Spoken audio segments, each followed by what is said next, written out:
Summer is in the air, the tourists are once again out and about, and so is the shirt-sleeved tourist minister. Today, John Lee MP was at Tower Hill to announce a buoyant tourist trade and killing two birds with one stone to plug an anti-litter project.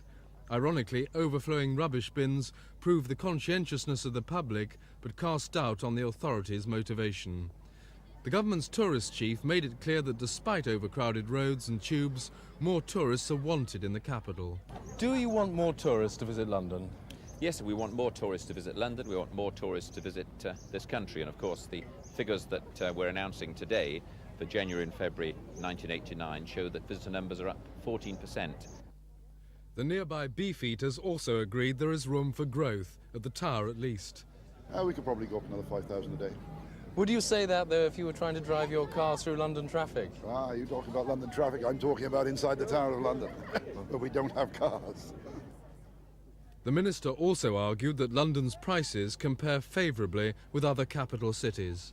Well, if you look at hotels, then you're going to pay at least double for a good cheap hotel, and those are few and far between in London, whereas they're very easy in most European capitals. If you look at the tube, you're going to pay at least twice as much as you would again in the European capital, and probably far more depending on how far you go. If you look at food, you're paying about 50% more for a three-course meal.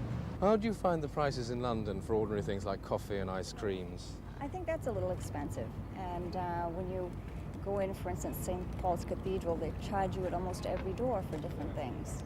Tourism is an important earner, but London still has to get into shape for the tourists. Westminster Abbey is under wraps because of restoration. Trafalgar Square is again difficult to see. The Royal Academy, is it really? And the Albert Hall just adds to the frustration of tourists. As you know, the responsibility rests in a mix of government departments. English Heritage, no doubt, are involved as well.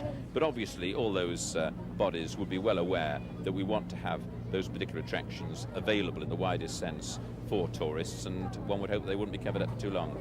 Simon Neave with the Tourist Minister for Thames News.